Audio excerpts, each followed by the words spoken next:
Hey, welcome again to the Clive Barker podcast. This is episode 91. We had Rob Ridenour, Gisele Tao, and of course me, Ryan Danhauser. This episode was all about the Scarlet Gospels, spoiler-free, and Hellraiser Bestiary, the six-run comic, Hellraiser comic by Boom Studios. Plus, of course, all the Clive Barker news you can eat. So here we go, episode 91. Before we get there, of course, you got to listen to my commercial one more time. Hey, this is Ryan. If you listen to the show, you might know that I'm a realtor in Fairbanks, Alaska. So we have this vast audience, but I only know of one of our listeners who lives in Fairbanks, Alaska. Hi, Ross. Did you know you can help me by letting me find you a realtor in your part of the country or world? I have access to networks of realtors, and many of them I know from past experience as a board president and state realtor board member. The best part is it won't cost you anything. After talking with you, I get a sense of what type of person would be a good fit for you, and when I match you together, I get paid a portion of the commission after you buy or sell a property. If you're looking to move or buying property and you'd like me to help you find a realtor that fits your needs, feel free to contact me through the site or call me directly at 907-978-2607. Thanks.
We can jump right into the news first of all, I guess. There's been quite a bit since our last episode.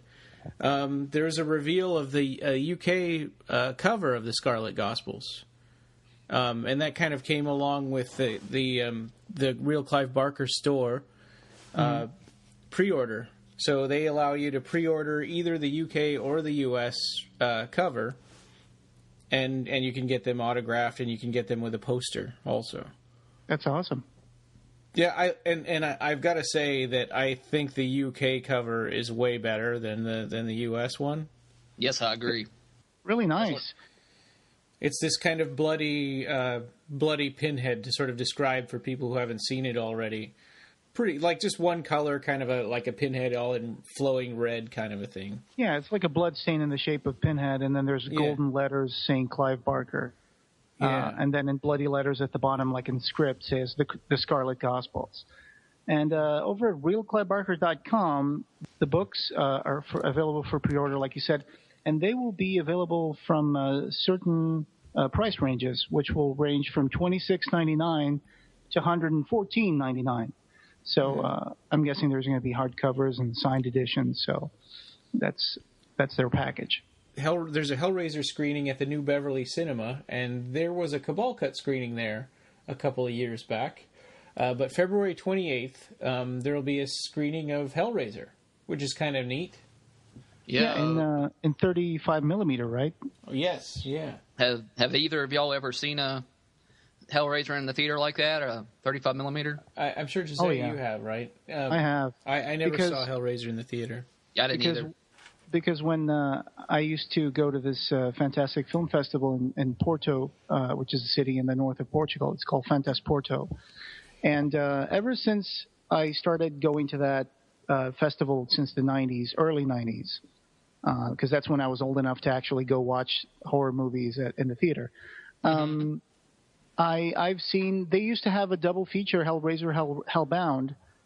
Pretty much every single year, that festival would have at least one late session of Hellraiser, Hellbound, and I love to go there and attend the double feature, and sometimes, at least once, Doug Bradley was there, so he introduced Hellraiser and Hellbound, and he mentioned that the first scene he ever shot for Hellraiser was the "We Want the Man Who Did This." That was the first time he. Oh, really?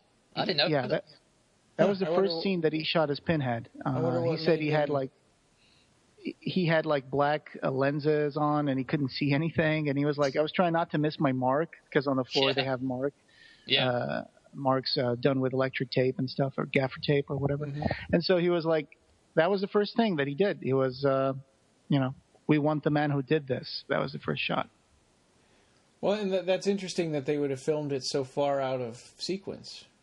Well, yeah, because movies, of course, are not shot in chronological fashion. Well, yes and no. I mean, I think they are a little bit just for the actors, Uh-huh. But sometimes it's like, well, today's going to be a day where we're going to shoot all these Pinhead scenes, for example. Mm-hmm. So they put Doug Bradley in makeup, and in order to maximize, the time that they have him on makeup, they'll, for example, shoot a lot of scenes with him in makeup. And then at the end, in the editing, that's where they pull everything together according to the order of the script, in general.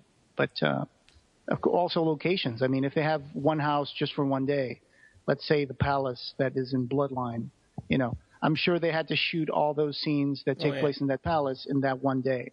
Mm-hmm.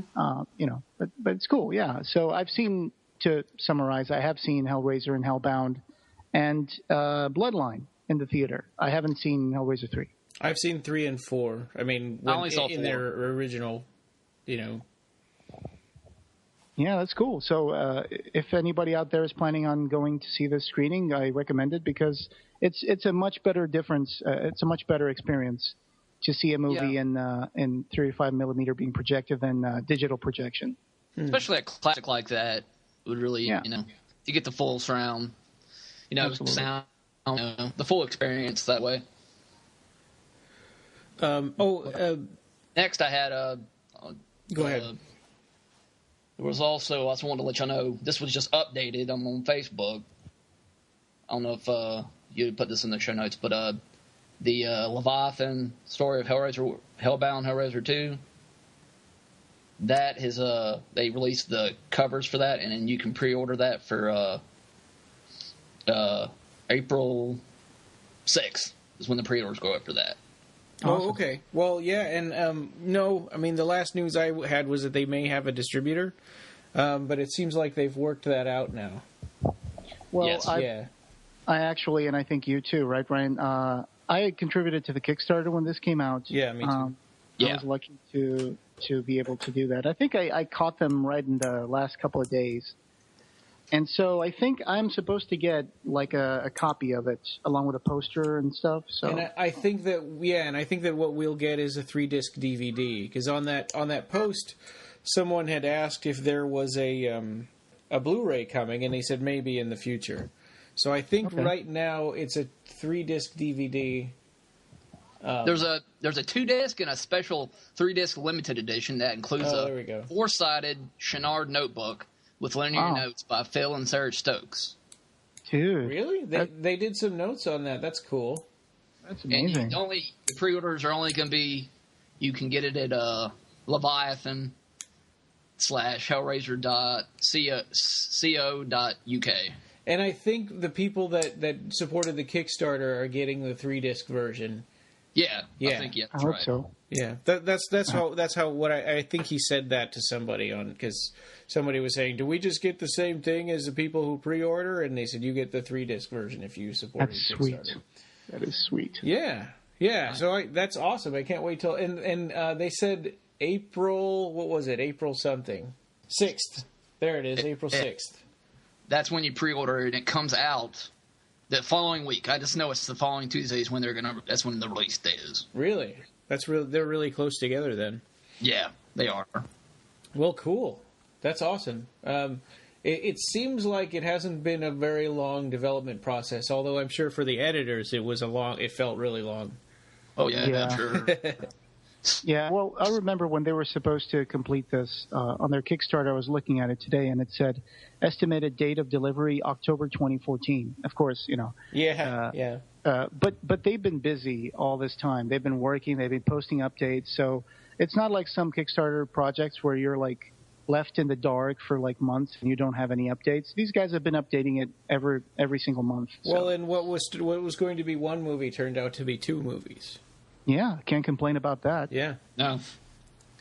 The other cover for it is cool too. It's like for the regular edition, it's the bloody mattress from Hellbound, and on the back of the cover it has Julia like ripping through. So. Oh, that's awesome. Yeah. Yeah, it was really cool looking. Something that most people out there might not know is that if you remember the Hellbound web, where actually I met Rob at the Hellbound web maybe 10 years ago. Yeah. That's where we first met. And they have something called, I think, the Hellbound Comics. And I think Gary Smart, who's a producer of Leviathan, he's been involved with the Hellbound Comics, at least a few issues. So, oh, yeah, that's right. You're right. I forgot about those ones the site made themselves. Mm-hmm. Yeah, you're right. The comics that they make over there. Yeah, those are really cool. Go over there at Cenobite.com, and I think their forum has links to the Hellbound Comics. And, give them a try. They're pretty cool. Yeah, I read a few of those, and I liked them. Really good stories.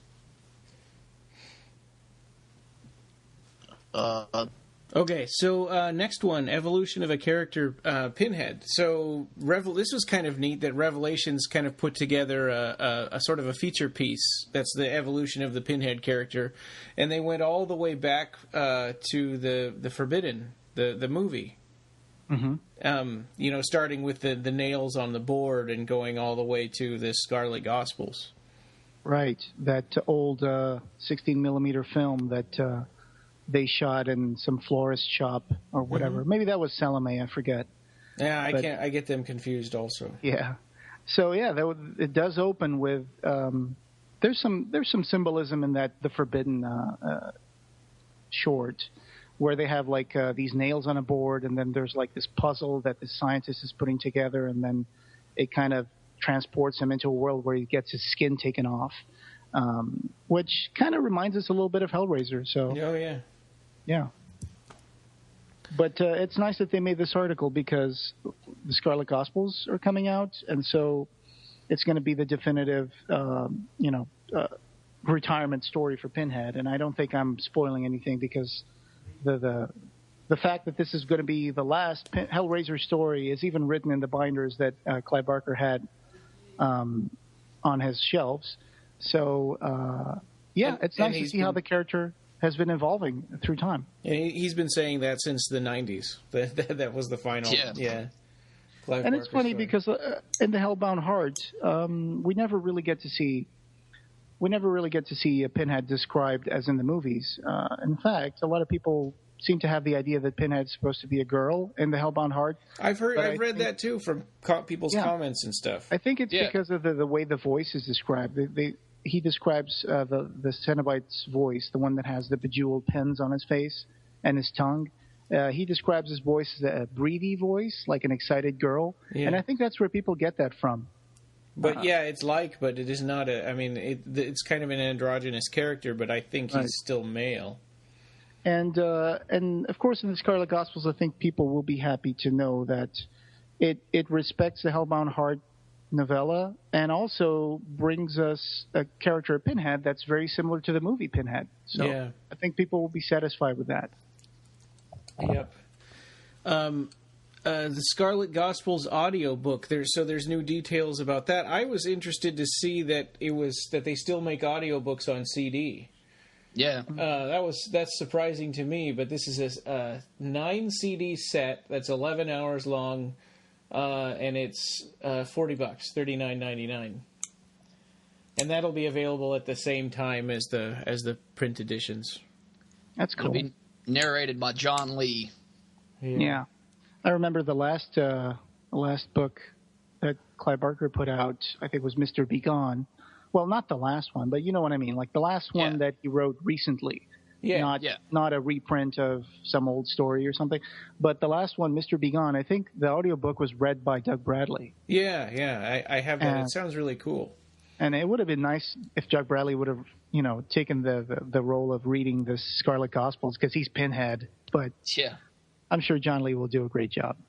Yeah, that's a good point. Maybe like an Audible edition or something would do that. Somebody should ask him. Yeah. I'm sure that you and I are not the only people to think of that. Yeah. Let's see. Hellraiser Bestiary. So I think there's still time to vote for the 2014 Ghastly Awards.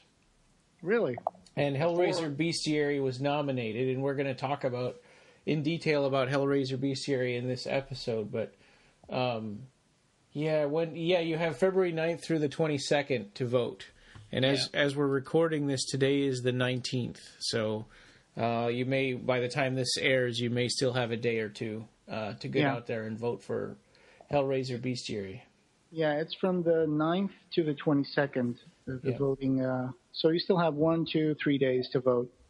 So congratulations to Mark Miller and Ben Mears for being nominated, and everybody else who's involved with Bestiary. And so Christian Francis, too. Right. Yeah. The Departed Kickstarter. So this is an adaptation of the Clive Barker short story, The Departed. Christian Francis adapted it based on the short story The Departed, which is also known as Hermione and the Moon. So this would be a stage play, and I can't. Yeah, let's see. Wasn't there at one point another adaptation of Hermione and the Moon that we talked about on theater? I think so. I think What? Geez, that's you could actually download the script of the theater play adaptation or something. You remember that? I mean, it's ringing a bell, and now I can't think of when but it seems like something we talked about before. Yeah. Well, it's cool that they're trying to make a movie out of it. Yeah. Or this would be a stage play. Yeah, the one I was talking about was a stage play, I think. Well, yeah, this is also. Oh, okay. Yeah. Maybe the same thing. I don't know. I remembered. Actually, I'm looking it up right now. It's an IndieGoGo campaign. Okay. Yeah. Got it. Well, it's really cool. I hope that you guys can still contribute to this IndieGoGo. So if you guys are interested and you guys can go to this play, or if you just want to support it, that's fine. It's a Los Angeles science fiction one-act play festival. Is the IndieGoGo? This is the link that you put on the. Yeah. Cool. Okay, so. Can I ask y'all a question real fast? Mm-hmm. About that, The Departed. Where can you get that at? I'd never even really heard of it, to be honest. It's in.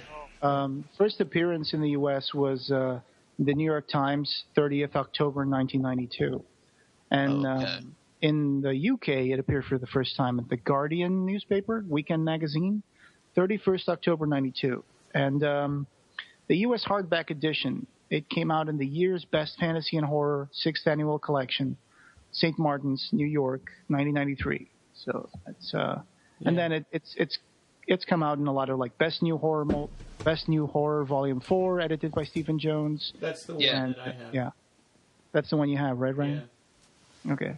Yeah, if you try to get the year's Best Fantasy one, I bought it on Amazon, and I got Volume 16 instead of Volume 6. From the reseller and. Best New Horror Volume 4 is the easiest one, I think, to find. Okay, I'm making a note of that. So originally it came out in the newspaper. Yeah, but it's got the story also has 2 titles, so you can find it under Hermione and the Moon or The Departed. Okay. And it's interesting. It changed the name because. Thank you. Yeah, it changed the name because I think the Departed was considered to be too. The original name was The Departed, but then it was changed to Hermione and the Moon by the New York Times because they thought The Departed was too depressing.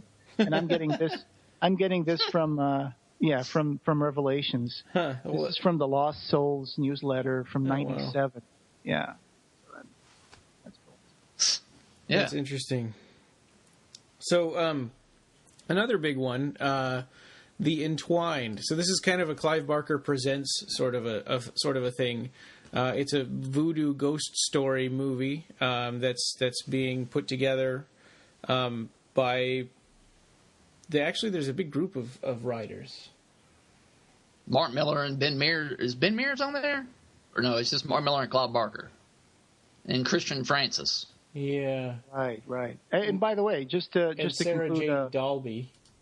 Yeah, and just to conclude the previous note on Hermione and the Moon, we did talk about it on episode 27, and there was a theater adaptation, which we read about Diabolic magazine, and it was supposed to have like this PDF of the adaptation text by some guy called Mitchell. Now I forgot because this link doesn't work anymore. But we did talk about Hermione and the Moon theater play on episode 27. I just wanted to say that. Oh, okay. The page on our website doesn't work anymore? No, it was the link to the PDF of this adaptation. Oh, so I can't even see exactly the complete name of the person who adapted it. But gotcha. Yeah. Okay. But sorry about sorry about interrupting. We were talking about the Entwined, right? Yeah. So it's directed by Robert Hollocks, and then writing credits are Clive Barker, Sarah Jane Dalby, Christian Francis, that's been on our show before, Robert Hollocks, the director, Wolf Lane, and then of course Mark Miller. And Clive Barker would be an executive producer along with several other people here. Yeah. So it seems like a project that's been in development for some time, and now they're trying to conclude this with Clive Barker and Seraphin Help. Yeah. It's a voodoo ghost story. Yeah, there's like a company called Loa Productions. Yeah. Which is a producer, and so Loa is a spirit in voodoo. Haitian. Oh, is it? Yeah. Yeah. And it's about Baron Samedi. And voodoo. Yeah. Voodoo. What was the synopsis for that? A couple discover that their destinies are entwined with an ancient and powerful spirit whose evil threatens to engulf them both. That's from IMDb. Let's see how they develop it. And, apparently this might be in pre-production already. So they kept this one quiet. Yeah. And in site news, we can just kind of go down the list of what we've been doing here on the website. The last Tuesday Tunes, I think Rob, you did this one, right? The Hellraiser 2 Hall of Mirrors. Yeah, that was one of my favorite tracks from the soundtrack of Hellbound. Really actually, creepy. As I was listening to that, it reminded me. It seems like a sort of a carnival version of the resurrection song from Hellraiser 1 when Frank is being resurrected. Yeah. It plays with the box theme as well. Yeah. Yes. Yeah. Because that's the hell that Tiffany faces when she enters hell. Yes. So. Yeah. And Rob, you did a collector's corner on the Spencer's Gift exclusive Cenobite Lair, and I didn't realize there was anything Hellraiser that was Spencer Gifts exclusive. Yeah, I got that back in 2005 for my birthday. That's cool. My brother gave it to me. It was like the last one he said that was on the shelf, too, so... Wow. I got pretty lucky on that. It's sitting right here next to me.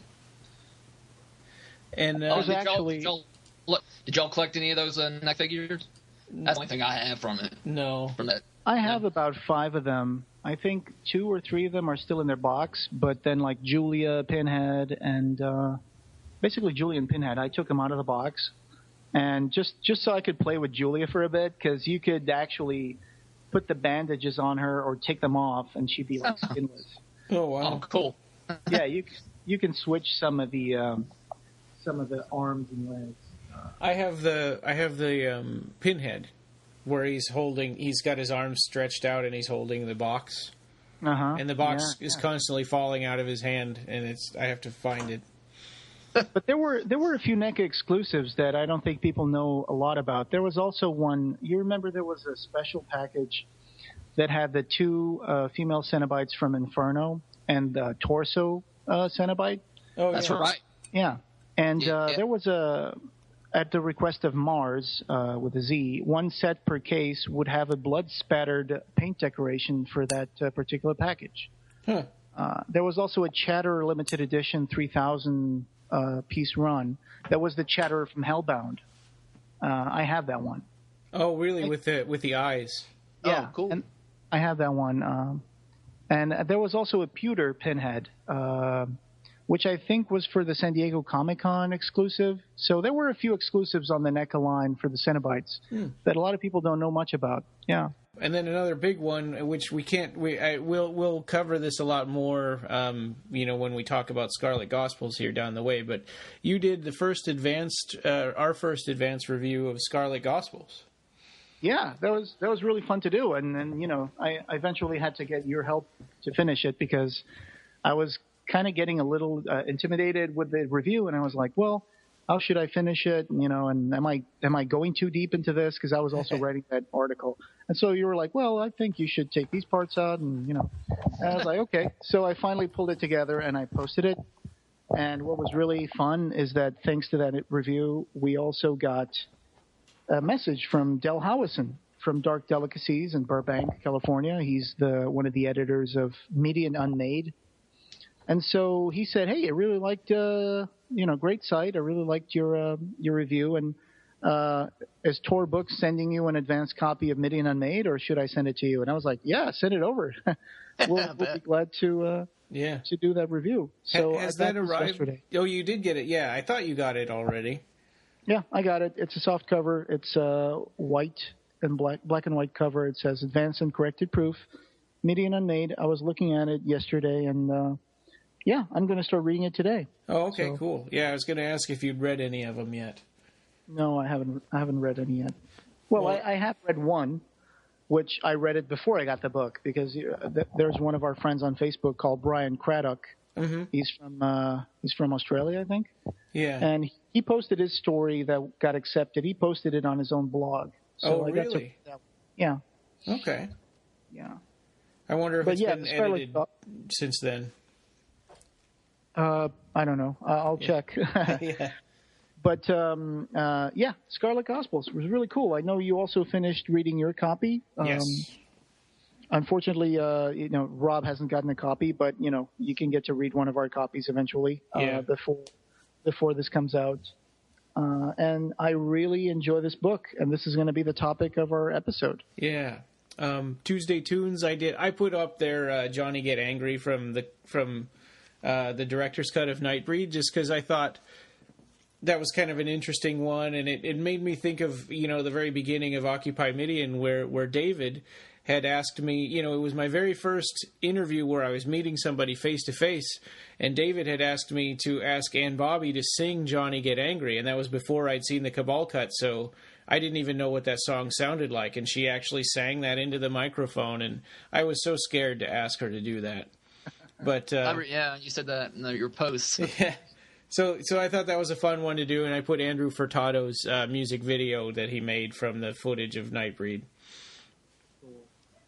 And then we have the Abarat 1 and 2 giveaway, and that's not done yet. So it should. I don't know if this will be out by the time this podcast will be out by the time that we pick a winner. But basically, for people sharing and commenting, getting us a little bit more traffic for Facebook and Twitter, we're giving away, Rob, your Abarat 1 and 2 paperbacks. Yeah. I found the hardcover editions for really cheap prices, and I had to pick them up. I didn't want to pass on those. Yeah. So I think this is kind of a cool way to go about, if we have extra things to give away, I'd like to keep doing that. Yeah. All right. Well, I guess then we can go straight into Scarlet Gospels if there's no other news that you guys can think of. Actually, I think I have one thing I wanted to say, which is this week on February 16 was Nightbreed's 25th anniversary. Oh, yeah. Right. Of the premiere in the U.S. I think it was in the Odeon Cineplex theaters. And so we did something which Rob was a part of, and Kip Jankowski and a few other people. and we set up this event that we would sync up the movie and watch it together, and or try to watch it as closely as possible. And it was really fun. I did that. Yeah. I enjoyed that. Yeah, you were posting all kinds of neat little facts about the movie as we watched it, and like behind the scenes pictures, and trivia and stuff. It was all done pretty much on the go. I have to confess, I didn't prepare anything, but I was there, and I was just looking at all these folder of images I have of Nightbreed, and I was like posting every once in a while. And when the scene came up that was new footage, I was like, hey, this is new footage. So it was really fun to do, just to mark the 25th anniversary of Nightbreed. So that was fun. Yeah. Oh, yeah. And I wasn't able to make that, but that also was what reminded me to do Johnny Get Angry for my Tuesday tunes. Yeah, I posted that one in there as well. When I was posting stuff about the movie, I posted the Johnny Get Angry. Oh, really? YouTube video when she was singing it on stage in the movie. I kind of posted that one in. That song gets better and better after each time I watch the movie. Yeah. I love that. It's becoming one of my favorite scenes. Well, and it's such a huge reveal to find out that there was a musical number in the movie that was never, never in there before. Right. Yeah. So Scarlet Gospels. This is tricky, and right up front, we're going to say that this is going to be spoiler free, and if we slip, we're going to edit it out. Sure. Yeah. Because we don't want to ruin it for anybody. Because I don't know. A lot of people are worried about getting spoiled about everything, but in this case, we had advanced reader copy, so most people aren't going to get to read it until May 15th or May 19th. So we want to be extra careful. Right. Yeah. And so the whole idea of the Scarlet Gospels, and the first time that he ever mentioned it, I think was in '93, when he said something like, I've decided that I'm going to, kill off Pinhead. And I don't know if this is a spoiler, but he's been saying this since '93. So I'm going to assume this is not really a big spoiler for people who are out there. So it's the last Hellraiser story. So he started that off in '93. And then in '94, '96, he wrote Everbill and Sacrament, so that got in the way. And then in 1998, that's when he announced that Pinhead would die before he wrote Galilee. In 1999, this is, when the millennium was coming to an end, and all these anthologies were coming out about the millennium and stuff. Mm-hmm. And Clive, I think, wanted to create this work that would it would look like 6 different books in one, and it was going to be called the Scarlet Gospels. And at first, this was going to be a book about erotic art and erotic literature, and with a kind of a little twist of biblical stories in there, but a little subversive. Like, one of the stories was supposed to be called Jehovah's Bitch, and it was going to be about this guy who would go to bed with God's mistress, and then he would face divine wrath for it. That's somewhere still in the binder at Clive Barker. And there was also another story that came out of the Scarlet Gospels that's called Grail. And Grail was going to have the crucifixion and the story of Christ being changed around a bit, and there would be this guy, Joseph of Arimathea, and he was going to, make the Grail and stuff like that. It's a story that kind of splintered off from the Scarlet Gospels at one point. So, I'm writing this article, and, that I'm just reading my notes for this article, so it's just a taste of what's to come. But this is really complex. I mean, the whole story of the Scarlet Gospels is very complex. And how it came to be. Because the actual book is pretty linear, right? Yeah. Oh, yeah, for sure. It feels really fast paced, a lot more so than I had expected. Yeah, I think that my impression of it was that, take one of the Books of Blood stories that's about hell, like Hell's Vent or The Last Illusion, or even Down Satan. You take that feel and that sort of backdrop, and then you combine it with a Magica. Yeah, and that was kind of the feeling that I got from the Scarlet Gospels? I guess Imagica, in the sense that there's characters traveling through dimensions, portals, and stuff. Yeah, and trying to deal with the local, culture and trying to stay alive. Absolutely, because, the synopsis for this is that a group of people are going to have to go through hell. And I think that's also a synopsis that's been around for a few years. So there's really not much of a spoiler there, I think. But, so I got my copy from, thanks to Thomas Nagovan and Mark Miller, who, asked us, hey, give us your addresses and we'll send you guys a copy. And then also there's a person who actually mailed a copy is St. Martin's. He works for St. Martin's, and it's called Justin Valella. So thank you, Justin Valella, for mailing this for us. It's really appreciated. And it's a really cool book. I got this letter along with the book, and the letter says, "Pinhead is back," and says, "Dear reviewer," and I don't know if this is like faux pas or anything, but I'm going to read this. It says, "Dear reviewer, showcasing iconic characters Pinhead and Harry D'Amour in their first novel since 2007, The Scarlet Gospels marks a triumphant return for New York Times bestselling author Clive Barker. The Scarlet Gospels take readers back many years to the early days of two of Barker's most memorable characters as the battle between good and evil has its final showdown. The long-beleaguered detective, Harry D'Amour, investigator of all supernatural, magical, and malevolent crimes, faces off against his formidable and intensely evil rival, Pinhead, the priest of hell. Barker devotees have been waiting for the Scarlet Gospels with bated breath for years. Yeah, like 22 years. And it's everything they've begged for and more. Bloody, terrifying, and brilliantly complex, fans and newcomers alike will not be disappointed by the epic, visionary tale that is the Scarlet Gospels. Barker's horror will make your worst nightmares seem like bedtime stories. The Gospels are coming. Are you ready? And then there's like a bio for Clive Barker. But so just a correction there. I mean, it was 1986 was the last novel that Pinhead was in, and 1994 would be Harry D'Amour. Oh, yeah. Well, 96, right? Wasn't he in Everville? Yeah, I thought Everville was 94. Maybe Everville. Right. Sacrament was 96, right. You're right. So I don't know exactly what they're talking about with 2007. 2007 was Mr. Begone, which was about hell, but it didn't have either of those characters. Oh, yeah. That's actually a great thing that you've brought up, because I wonder if we could... I should go back and read Mr. Begone and see if that hell kind of overlaps with this one. And I think it might. I think yes and no. Yes, because there's a phrase that sort of describes hell that the locals sort of use. They say demonation, and they call hell the demonation. Yeah, and that was something that Mr. Begone said all the time. Yeah. Jacobok. Yeah, Mr. Jacobok Botch. Yeah.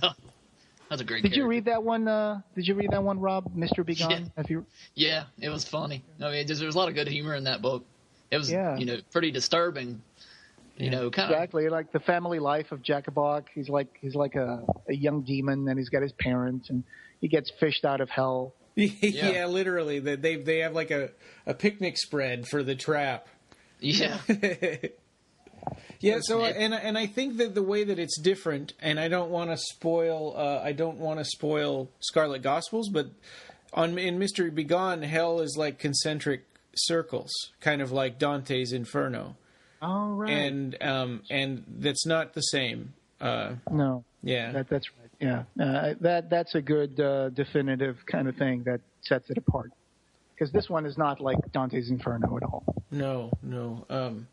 So I think that there's some crossover with Mr. Begone, but it's not 100%. There's not like 100% parody with it, and maybe a good part of that is actually Scarlet Gospels, even though it just came out, is an older story than Mr. Begone.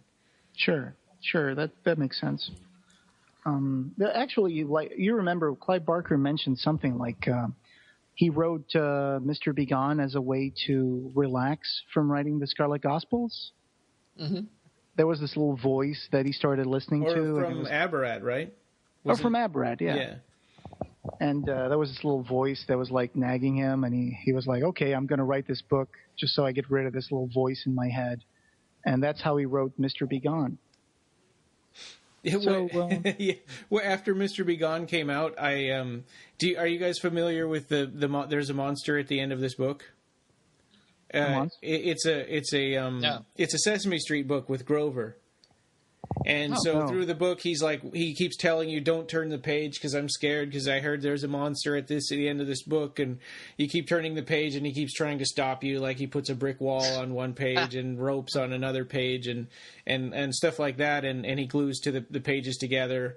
But then you get to the end and you find out that he's the monster. So everything's okay. So anyway, when Mr. Begone came out, I thought that was really funny. And I bought a copy for Clive Barker on Amazon. And I sent it to him, and I never heard anything back, so I'm guessing he didn't think it was that funny. It's probably in one of those piles. Yeah. I wouldn't be surprised. Yeah, cool. I mean, so what I got was a soft cover paperback. It's got 360 pages, and it's weird. The UK and the US version are going to have a different number of pages. And I'm guessing it's because of the format of the book. UK edition looks like it's going to be under 300 pages. Yeah, isn't that right? Yeah. So, I mean, I imagine it must have really small print. That's what I'm thinking, yeah. Because it's like almost 60 pages difference. Yeah, that's a lot. Yeah. Interesting. So, I guess it's going to have to do with the format. Maybe one of them is going to be a big hardcover. Maybe the other one is a smaller paperback or whatever. Actually, this reading copy has pretty wide pages. I was very happy with the size of it. The pages are very, very wide. So, but yeah, getting back to spoiler-free review. Yeah. You do get to know a lot more about Harry Damour's backstory. Mm-hmm. I'm not going to say what it is. Nice. Yeah. That makes me happy, though. And you get to know a lot about the hell that Pinhead is from, which is not what I was expecting at all, but I think it's really cool. We have a question here from one of the feedback questions on that thread that we were looking at earlier. Ben Pigot said, was there, or maybe Pigot, Pigot, said, was there any particular part of the Scarlet Gospels that made you go, wow, you don't have to give me spoilers, just something like Chapter X is a real eye-opener, and I'll say no more. Or if you have any info on the trade paperback release of Bestiary, that'd be great. Okay, so definitely. I mean, there are some huge things about like the last third of the book are some just really crazy stuff happens. Exactly. The book has 4 books and an epilogue. Yeah, kind of like the way Wave World is divided up into book 1 and chapters of each book and stuff like that. Oh, okay. Yeah. And from book 2 on to book 4, it's just a wild ride. I mean, book 1 is a little more like setting up the story and showing us a little more information about Pinhead and Harry Damour and where he's coming from and where Pinhead is going towards. But definitely there's a lot of plans in motion here, and there's a lot of it's a very complex design. Pinhead's plan is a very complex design and very ambitious. That's all I can say. It's very biblical in scope, very ambitious. And of course, there's always, when you have a big plan, you always have to pay a big price for it. So yeah. Did you visualize Harry Damour as Scott Bakula reading this book? Oh yeah, I couldn't help it. I imagine him, the voice in his voice, and older than in Lord of Illusions. More. More. He seems more weary, I guess, than he has been in the past. Sure. I enjoyed very much to see the explanation for some of the things that happen in the Hellbound Heart. Like when you open the box, you start hearing this bell. Yeah. And, you'll find out why you hear a bell. And why you see blackbirds. And why you see blackbirds and stuff. Yeah. But the thing is, I remember back in November 2007 reading Fangoria magazine. and where Clive Barker was saying, hey, I just finished my penultimate draft of the Scarlet Gospels.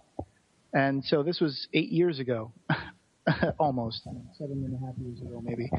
And usually Clive Barker does 4 handwritten drafts for his books, right, Ryan? Mm-hmm. Yeah, that's how I remember.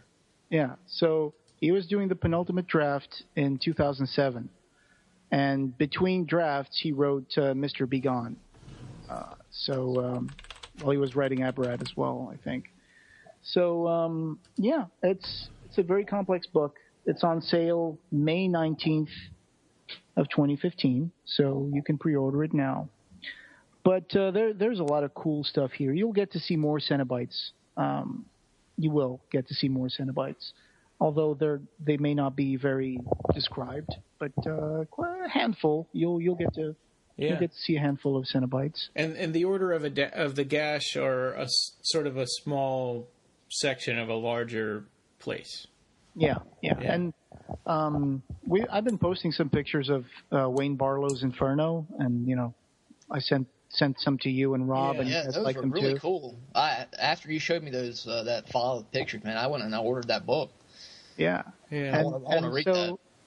I thought that the kind of the architecture and kind of the way that he made that Inferno in his book and fiction, it really kind of resonates with the way that I felt when I was reading the Scarlet Gospels, because I think, it's very original, very new, and there's a lot of cool stuff in here, a lot of landscapes, flora, fauna. It's just like going to a different dominion in Imagica, and you get to see the Nulianak, for example, or other creatures like that. And we learn about the architecture, we learn about the trees, and we learn about animals, other demons. Yeah.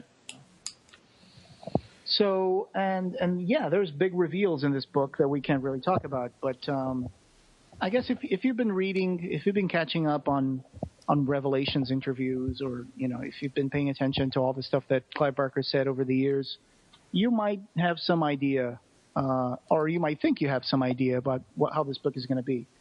But there's a lot of stuff that's been thrown out over the years. I mean, Clive Barker was saying in interviews that this book had several drafts, and every draft was different from the other one. Like, he would come up with these ideas, and then when he reads them out loud or something, he decides whether or not to keep them. And that's what he did, for example, for Abarat 2, Days of Magic, Nights of War. He wrote the whole book. He wrote like 1 or 2 drafts or whatever. And then one day he read his draft. He read it aloud, and he decided this is garbage. And he threw the whole thing into the bin. And he started over Abarat 2, and that was the version that we know. I think some people out there who like Abarat might know about this, but that's what happened for Abarat 2. He actually wrote a different story that he didn't like, and he scrapped it. Oh, wow. Yeah. He just threw it in the garbage. I mean, it's never been, it's not just laying around. Yeah. Huh. Yeah. Publisher wasn't super happy about that. Yeah, and he even had like different characters. There were different things that happened. I don't even know if the Sea of Isabella would appear in Chicken Town or not. But so the thing is, I think when he was writing this book, it became this huge project, and you can see pictures that the Clive Barker official page has been posting for this album called the Scarlet Gospels, and you can see how many binders there were marked the last Hellraiser story. And they've been posting pictures of some of the pages, too, which is really cool. Yeah. One more impression that I would have that I think is pretty spoiler-free is that I think this is a really cinematic book. Yeah. I think that it would be the coolest Hellraiser movie ever. Oh, man, definitely. Yeah. And I had been wondering that for a long time, if maybe this would be sort of the ultimate Hellraiser movie. And, I think the length is just right. I think that this would be perfect. Dude, yeah. I mean, the action and the pace. If you could see Hellraiser 1 and 2, and then, let's see, maybe 1, 2, 3, and then this. That's probably the really cool thing that you can make like this self-contained 4-movie Hellraiser thing. I would love to see it. Because, like I said in the beginning, I thought this book it's a roller coaster after a while. It all takes place almost in real time. If I were to go back and rewrite that feature that I did, the 5 things you should read before the Scarlet Gospels, Yeah. I would probably cut out the Books of the Art. I mean, and Mark had told me it was a sequel to the Books of the Art, and I mean, I don't know. It sort of takes place after that, but there's no real reference to anything from. Yeah, that's a good point. I think that this will take place. The Scarlet Gospels will take place probably after the 3rd book of the Art that's going to come. Maybe. Yeah. I would guess so. Yeah, for reasons that we can't mention right now. But yeah, I think unless a whole bunch of time has gone by between Everville and the 3rd book. Sure. Yeah, I mean, that's always possible. But, yeah. So this was a major marketing campaign. It has a 200,000 copy market distribution by St. Martin's Press. And also, I'd like to point out, and I hope I can say this, if you guys are, that Paul Miller from Earthling Publications, he sent us a message very graciously saying, great site. And he said he gave us information that the Scarlet Gospels Deluxe Collector's Edition will come out from Earthling Publications on the summer of 2015. And so, you know, we'll add more to this as it progresses. But, Earthling Publications has done some really good anniversary and luxury editions for Clive Barker works. So I'm sure that this one will be really cool. Yeah, and he said, I think he had said in that email that there were still some available for pre-order. I mean, I think not a whole lot, but there are some. Yeah. So we'll talk with him and we'll try to figure out if there's anything we can do here for our listeners, and we'll get back to them on this. Yeah, Hellraiser Bestiary. So it was a 6-issue. It was a 6-issue spread, and I've kind of asked a little bit about this because there was no mention of any further Hellraiser comics from Boom Studios, and typically we would have heard of something by now. And so I asked, and I guess there are no more plans for Hellraiser comics from Boom Studios anytime in the near future. Oh, well. Yeah. I mean, I think it was a great run. There were a few little things, nitpicks here and there, but overall, I think it was a great addition to the sort of Hellraiser comic mythology. Sure, yeah. It was fun. I think Bestiary was probably the best. Yeah, I would say so, because I'm more into the whole short story anthology thing. Mm-hmm. I don't like to just read a little bit of a story and then wait for a month or two for the next piece. Yeah. I like the more serialized ones, but I think that trying to have this big long through line with all of these Hellraiser comics and different artists, they were having difficulty with the continuity. Mm. It kind of felt that way. I like the fact that they were trying to appeal back to the source material. They were bringing back Tiffany. They were bringing back Elliot Spencer. Yeah. Harry D'Amour was in the comics at one point. Which made everybody go nuts, thinking that it was some kind of tie-in to Scarlet Gospels. Yeah. And there's still people who are arguing with me that, even despite my review, that it's like, so is this going to be in the same continuity as the comic books? And I'm like, no, it's different. And it's like, well, the setup is the same in the comic books, and And I think I have no idea what. I think there's one line that made everybody think that, and that's where there's like this reference to when Harry D'Amour meets Elliot Spencer after he gets like de-pinheadified or whatever, and it's something like, I'm having a lot of trouble forgiving you for what you did, or something like that. And so it feels like a reference to something in the Scarlet Gospels. Sure, yeah. But we don't we don't really know, because it's separate continuity. It's a reference to something that we have no idea what it is. Maybe they were setting up something and then forgot about it. Yeah. Could be. Yeah, that could be. And of course it was a natural conclusion, because Mark was editing the Scarlet Gospels while he was writing the Hellraiser comics. Mark Miller. So, it's not out of the realm of possibility for people to think that. In fact, this book says, Scarlet Gospels says, for Mark, without whom this book would not exist. Yeah. And then for acknowledgments, it has this just laconic message saying TK, just 2 initials. Oh. So I don't know who the acknowledgement TK is for the Scarlet Gospels. So I'm curious about that. Yeah, that's a good question. Yeah. So, back to Hellraiser Bestiary. We had talked about Hellraiser Bestiary before. When the first issue came out, we kind of talked about it quite a bit. But yeah, there's always 2 stories, and then the Hunted, and the Hunted, is a 6-part story. 2 continuity-free stories, and then one of them that is the common thread in all the books. Yeah, and they take place in different, they're different kind of one-off stories about people's encounters with the puzzle box or the Cenobites or whatever, and some of them are more opaque than others. Very similar in feel to the 90s epic Marvel comic books. Yeah, for sure.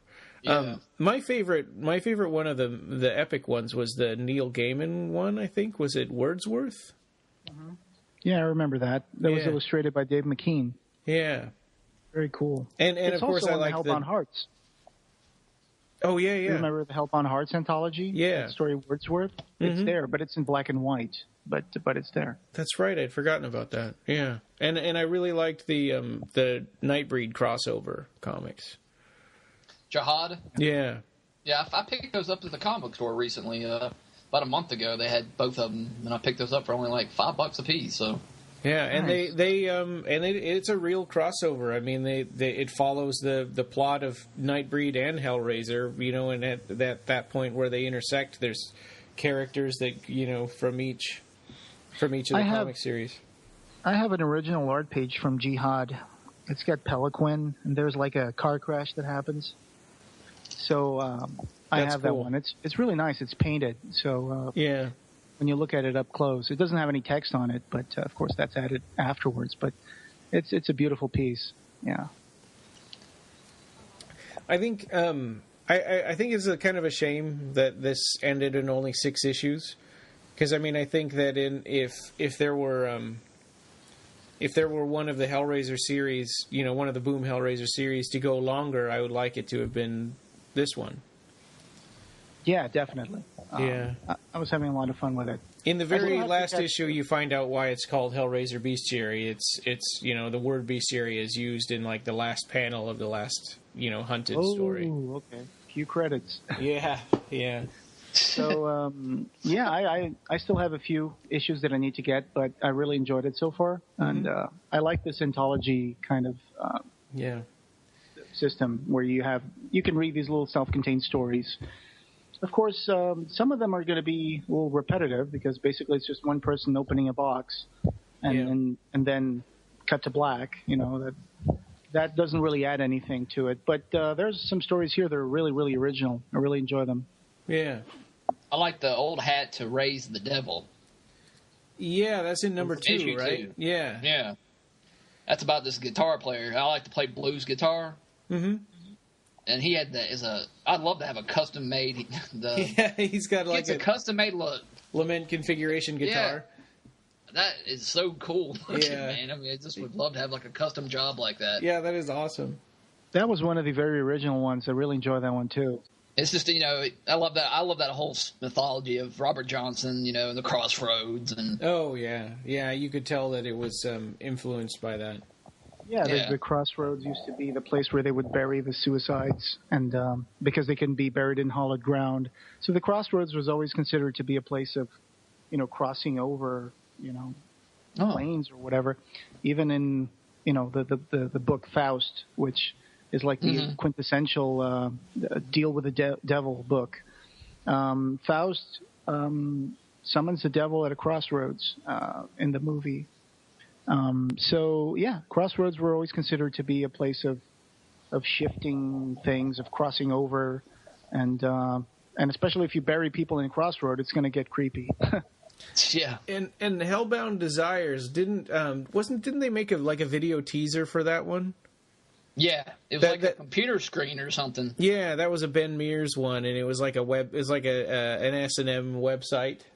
Yeah, and just guys just talking to some girl, and she doesn't know. He gives her the box, and I don't want to spoil it or anything, but yeah, it reminds me of this story that was written for the Epic Marvel comics. It was drawn by Gray Morrow. Oh yeah, that kind of reminds me of a story that was in the Epic Marvel comics, which was written by, I forgot who wrote it, but it was drawn by this artist called Gray Morrow. Mm-hmm. And unfortunately, he had an accident with a gun where he ended up dying.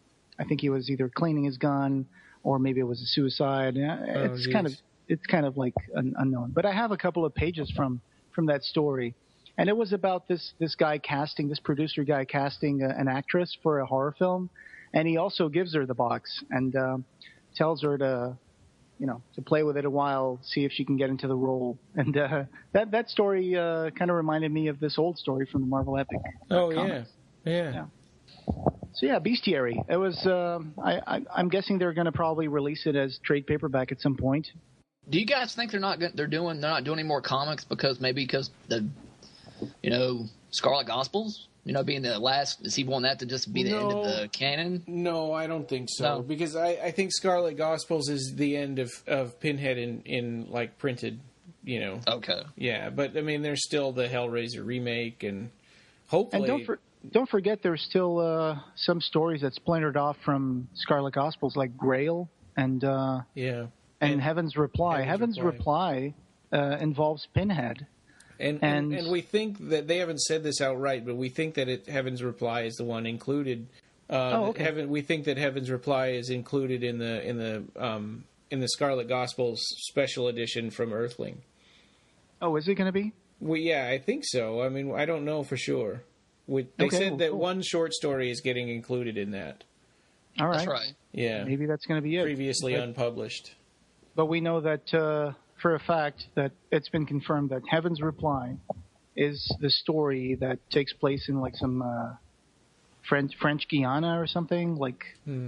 Isn't it? This has been mentioned on Revelations, I think, and that they're reworking that story for the Hellraiser reboot movie script. Yeah, so yeah, right. We might still get some more Pinhead from Clive Barker. It's just going to be in different medium, like in a movie or something. So, there's a chance that might come through. I don't, I would. I mean, I don't know that story, but I would rather see Scarlet Gospels now.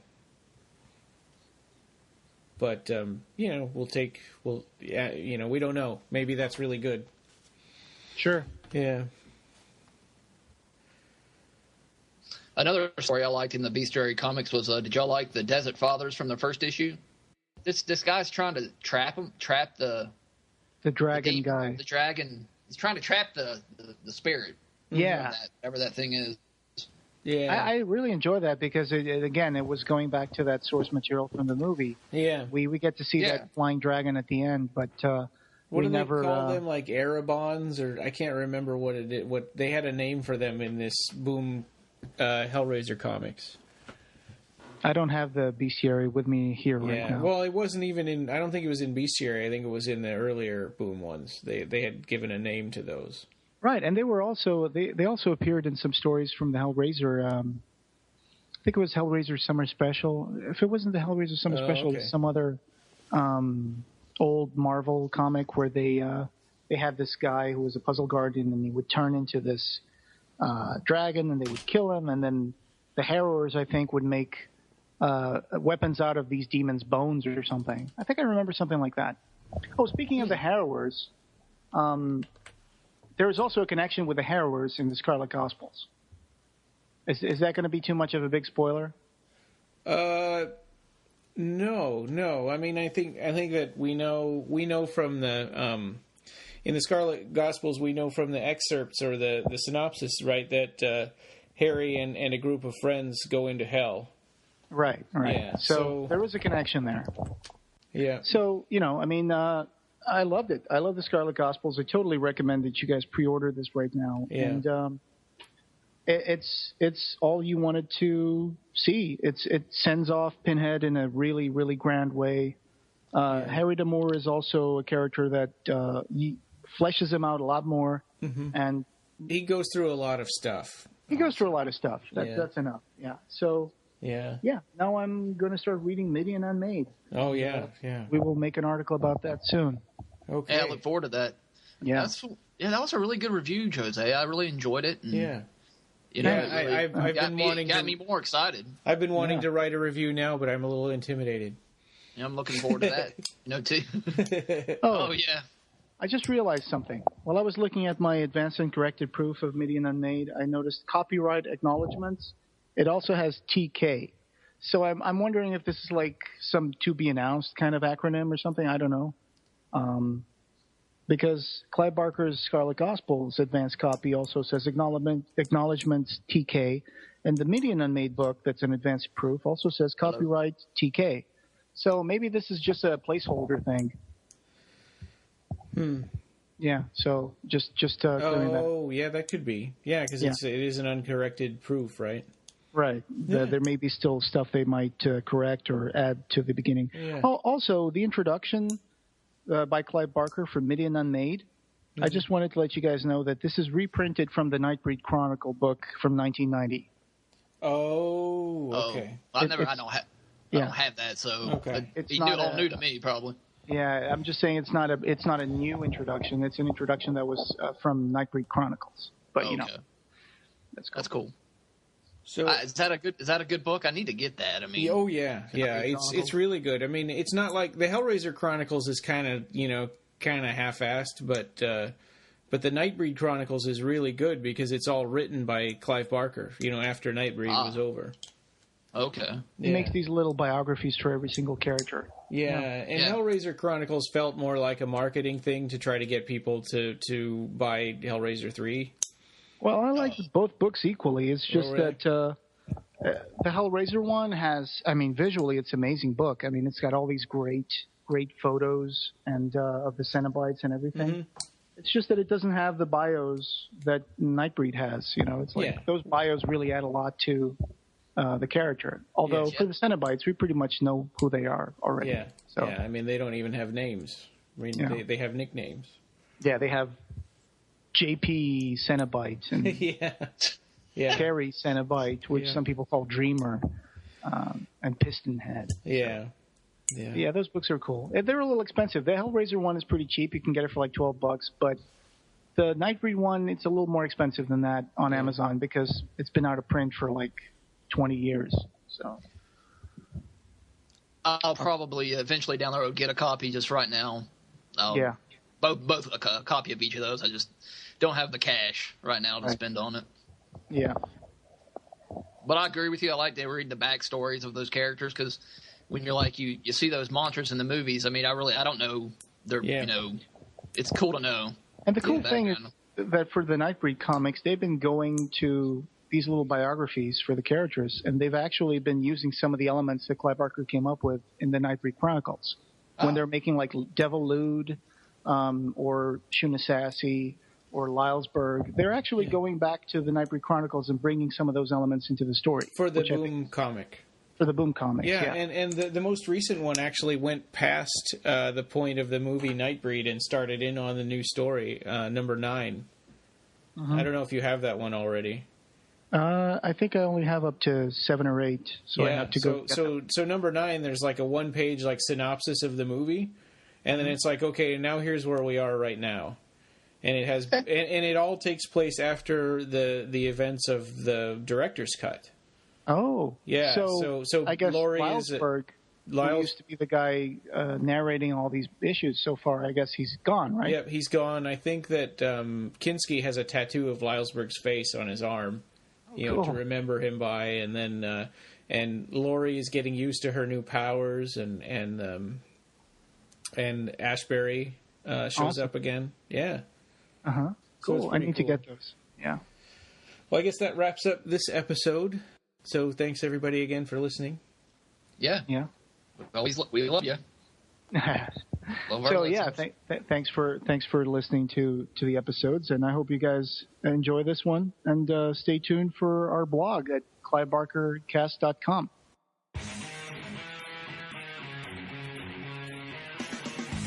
You can reach us on the web at www.clivebarkercast.com. Leave us a review on iTunes. We're on Podomatic, Xbox Music Store, TuneIn Radio, Stitcher, Double Twist, BlackBerry, and Pocket Cast. Like our page on Facebook and join the Occupy Midian group. On Twitter, we're at BarkerCast and at Occupy Midian.